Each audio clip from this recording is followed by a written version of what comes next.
Friends, कैसे हो आप सभी। मेरा नाम शशांक शेखर, आप देख रहे हैं YouTube channel official Shashank ji के।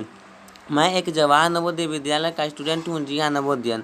आज के इस वीडियो में लेके आया हूं फ्रांस की राज्य क्रांति, जो क्लास 9th के हिस्ट्री का फर्स्ट लेसन है, फ्रेंच रेवोल्यूशन। दोस्तों, वेरी इंपॉर्टेंट क्वेश्चन है, हिस्ट्री का फर्स्ट ही लेसन है। दोस्तों, इस वीडियो को शुरू करते हैं फर्स्ट क्वेश्चन के साथ। आज का फर्स्ट क्वेश्चन है, फ्रांस की राज्य क्रांति कब हुई। दोस्तों, फ्रांस की राज्य क्रांति कब हुई, इस क्वेश्चन का राइट आंसर होगा ऑप्शन सी। दोस्तों, इस क्वेश्चन का राइट आंसर होगा ऑप्शन सी। 1789 में फ्रांस की राज्य क्रांति हुई थी। दोस्तों, चलते हैं नेक्स्ट क्वेश्चन पर। Question number 2। दोस्तों, क्वेश्चन नंबर 2 क्या कह रहा है, फ्रांस की राज्य क्रांति किसके शासनकाल में हुआ था। दोस्तों, वेरी इजी क्वेश्चन है। क्वेश्चन नंबर 2, फ्रांस की राज्य क्रांति किसके शासनकाल में हुआ। दोस्तों, इस क्वेश्चन का राइट आंसर होगा ऑप्शन बी। दोस्तों, लुई सोलहवां के शासनकाल में फ्रांस की राज्य क्रांति हुआ था। दोस्तों, चलिए दोस्तों, बात करते हैं नेक्स्ट क्वेश्चन का। क्वेश्चन नंबर 3 क्या कह रहा है, फ्रांस का राजधानी कहाँ है। दोस्तों, वेरी इजी क्वेश्चन है, मुझे विश्वास है आपको मालूम ही होगा फ्रांस की राज्य क्रांति कहाँ है। दोस्तों, इस क्वेश्चन का राइट आंसर होगा दोस्तों ऑप्शन ए, पेरिस। फ्रांस की राजधानी पेरिस में है। चलिए दोस्तों, बात करते हैं क्वेश्चन नंबर 4 का। जो नेक्स्ट क्वेश्चन है, क्वेश्चन नंबर 4 क्या कह रहा है, फ्रांस में राष्ट्रीय दिवस कब मनाया जाता है। फ्रांस में राष्ट्रीय दिवस कब मनाया जाता है, इस क्वेश्चन का राइट आंसर होगा ऑप्शन ए, 14 जुलाई को फ्रांस में राष्ट्रीय दिवस मनाया जाता है। और दोस्तों, 14 जुलाई को ही फ्रांस में राष्ट्रीय दिवस क्यों मनाया जाता है, इसका दोस्तों मेन कारण है, जो बास्टिल का किला था उस पर वहाँ के जो पेरिस के जो सिटीजन थे वह उन पर बास्टिल के किले पर अटैक कर दिए थे। उस समय 14 जुलाई 1789 ईस्वी था। दोस्तों, 14 जुलाई 1789 के समय में ही बास्टिल के किले पर अटैक कर दिए थे। क्यों, वह आर्मी के लड़ने के लिए। दोस्तों, वहाँ के जो सोल्जर को लड़ने के लिए वह बास्टिल के किले पर अटैक किए थे, क्योंकि वहाँ जो औजार है, हथियार है, जो आसानी से मिल सके और जो सोल्जर से लड़ सके।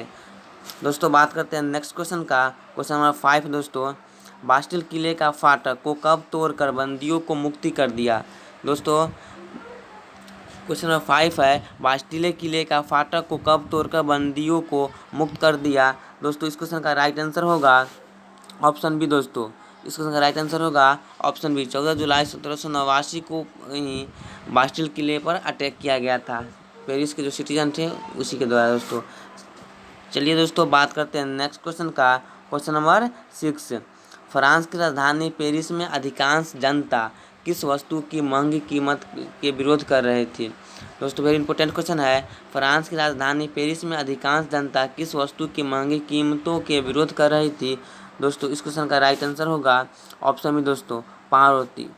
दोस्तों, जो पाव रोटी का जो प्राइस था दोस्तों, वह इंक्रीज़ हो रहा था। दोस्तों, वह बढ़ रहा था, और वहाँ के जो थर्ड क्लास के जो लोग थे उनको जो सैलरी था, वेतन था, वह कम दिया जाता था, और पाव रोटी का जो प्राइस था वह इंक्रीज हो रहा था। तो जो थर्ड स्टेट के लोग थे वह कहाँ से देंगे, और उन पर टैक्स भी लागू किया गया था। दोस्तों, उनको टैक्स भी देना था, और उसका पाव रोटी का जो प्राइस था वह इंक्रीज भी हो रहा था। वही प्रॉब्लम के कारण दोस्तों आंदोलन का सिचुएशन आ गया फ्रांस में। दोस्तों, बात करते हैं नेक्स्ट क्वेश्चन का। क्वेश्चन नंबर दोस्तों 7, लुई सोलहवां फ्रांस की गद्दी पर कब बैठा।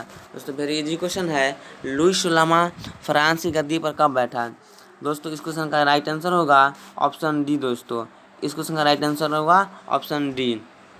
1774 में दोस्तों लुई सोलहवां फ्रांस की गद्दी पर बैठा था। दोस्तों, चलिए दोस्तों, बात करते हैं नेक्स्ट क्वेश्चन। Question number 8। दोस्तों, लुई सोलहवां किस वंश का था। दोस्तों, लुई सोलहवां किस वंश का था, इस क्वेश्चन का राइट आंसर होगा दोस्तों ऑप्शन सी। दोस्तों, बर्बा वंश का था। दोस्तों, बर्बा वंश का था। कौन, लुई सोलहवां किस वंश का था, बर्बा वंश। ऑप्शन सी होगा इस क्वेश्चन का राइट आंसर होगा। दोस्तों, बात करते हैं नेक्स्ट क्वेश्चन का। क्वेश्चन नंबर 9, लुई सोलहवां को कितने साल की उम्र में गद्दी पर बैठा था।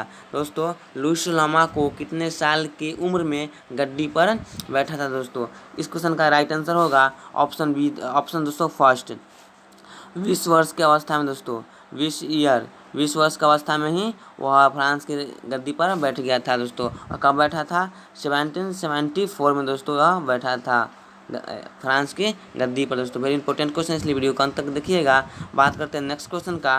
क्वेश्चन दोस्तों 10, लुईस सोलामा का पत्नी का नाम क्या था? लुईस सोलामा का पत्नी का नाम क्या था? दोस्तों इस क्वेश्चन का राइट आंसर होगा ऑप्शन सी दोस्तों। इस क्वेश्चन का राइट आंसर होगा ऑप्शन सी, मैरी एंटोनेट दोस्तों। मैरी एंटोनेट से साथ शादी हुई थी, जो ऑस्ट्रिया की राजकुमारी थी। ऑस्ट्रेलिया ने दोस्तों, बहुत बच्चा कंफ्यूज हो जाते हैं, जो ऑस्ट्रेलिया है, ऑस्ट्रेलिया ने समझिएगा दोस्तों, ऑस्ट्रेलिया, ऑस्ट्रेलिया एक अपना ही देश है दोस्तों। ऑस्ट्रेलिया भी एक देश है दोस्तों, और ऑस्ट्रेलिया, ऑस्ट्रेलिया होता है दोस्तों, ऑस्ट्रेलिया नहीं। यह देखो दोस्तों, एक अपना ही देश है। दो फ्रांस के जो पड़ोसी देश है दोस्तों, फ्रांस का पड़ोसी देश क्या है? ऑस्ट्रेलिया दोस्तों। वहीं की राजकुमारी थी मैरी एंटोनेट दोस्तों। बात करते हैं नेक्स्ट क्वेश्चन का, क्वेश्चन नंबर 11 दोस्तों। मैरी एंटोनेट किस देश की राजकुमारी थी? दोस्तों मैरी एंटोनेट किस देश की राजकुमारी थी? इस क्वेश्चन का राइट आंसर होगा दोस्तों ऑप्शन सी दोस्तों, ऑस्ट्रिया दोस्तों। ऑप्शन सी राइट आंसर होगा। बात करते हैं नेक्स्ट क्वेश्चन का, क्वेश्चन नंबर 12।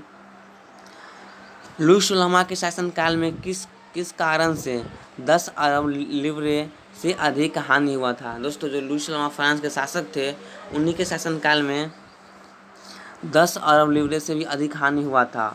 एक इस क्वेश्चन का राइट आंसर होगा दोस्तों ऑप्शन ए दोस्तों। इस क्वेश्चन का राइट आंसर होगा ऑप्शन ए। अमेरिका को सहायता करने में दोस्तों लुईस सोलामा को 10 अरब लिब्रे से भी अधिक हानि हुआ था। और इन पर लुईस सोलामा के शासनकाल में फ्रांस में 2 अरब लिब्रे पहले से था दोस्तों। 2 अरब लिब्रे पहले से कर्ज था, और उनको हेल्प करने में, अमेरिका को सहायता करने में 10 अरब लिब्रे लग गया था दोस्तों।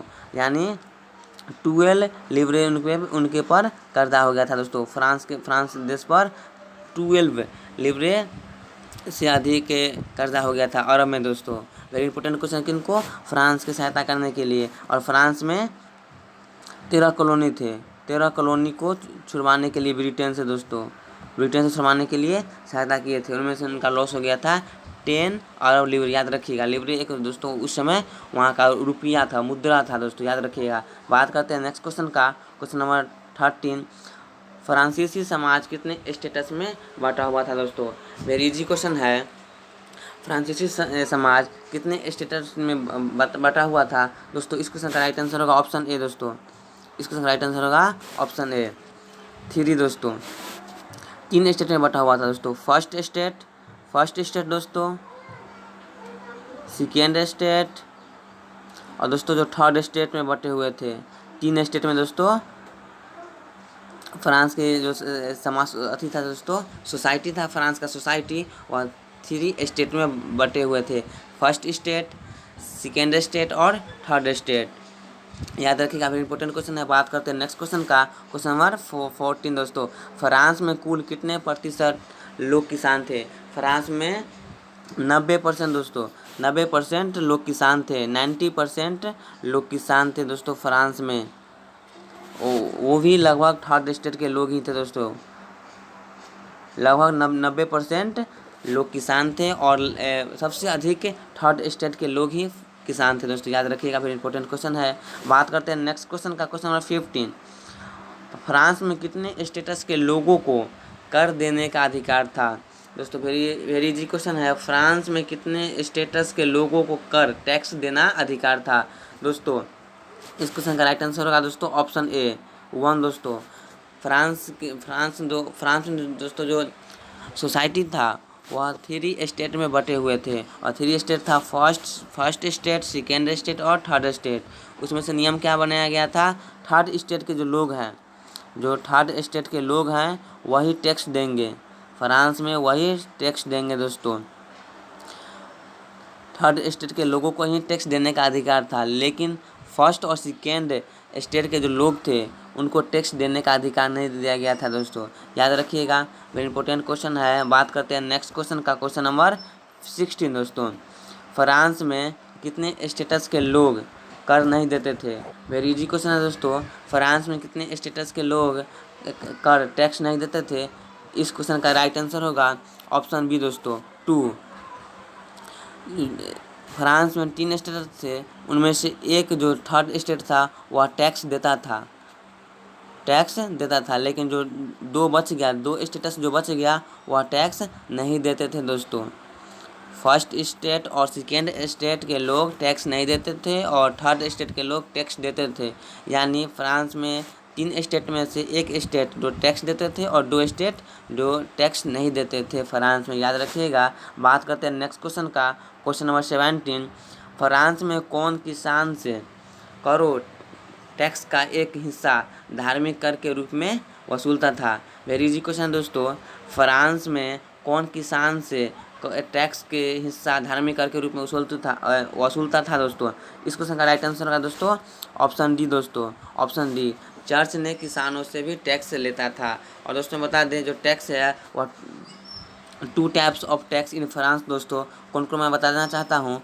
फर्स्ट है डायरेक्ट कर दोस्तों, डायरेक्ट कर होता है डायरेक्ट टैक्स और इनडायरेक्ट टैक्स होता है दोस्तों। प्रत्यक्ष कर और अप्रत्यक्ष कर होता है, याद रखिएगा हिंदी में प्रत्यक्ष कर और अप्रत्यक्ष कर। इम्पोर्टेंट क्वेश्चन दोस्तों, इस पर डिस्कस करेंगे नेक्स्ट वीडियो में।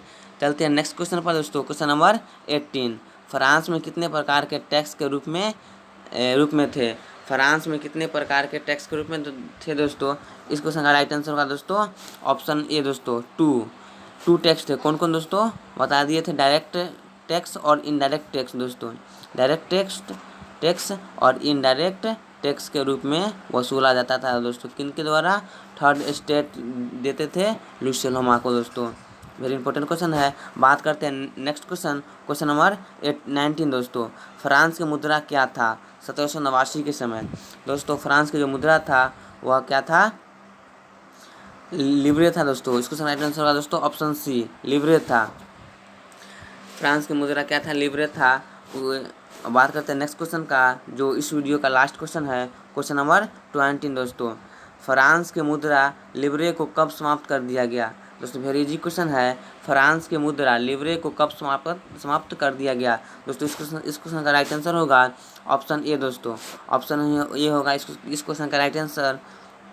1794 में जो फ्रांस के मुद्रा क्या था? लिब्रे था, जो 1794 में उसको समाप्त कर दिया गया। फ्रांस से लिब्रे जो मुद्रा था उसको समाप्त कर दिया गया 1794 में। याद रखिएगा, वेरी इजी क्वेश्चन है। और इस वीडियो में 20 क्वेश्चन लेकर आया था जो आपके वेरी इंपॉर्टेंट क्वेश्चन है। Thanks for watching the video दोस्तों। मेरा यूट्यूब चैनल है, हमारा यूट्यूब चैनल दोस्तों ऑफिशियल शशांक जीके दोस्तों, याद रखिएगा ऑफिशियल शशांक जीके दोस्तों मेरा यूट्यूब चैनल है। और मैं जो क्वेश्चन बच गया है वह नेक्स्ट वीडियो में लेके आऊँगा पार्ट 2 में दोस्तों, इसलिए वीडियो को अंत तक देखिएगा बिना स्किप किए हुए। धन्यवाद।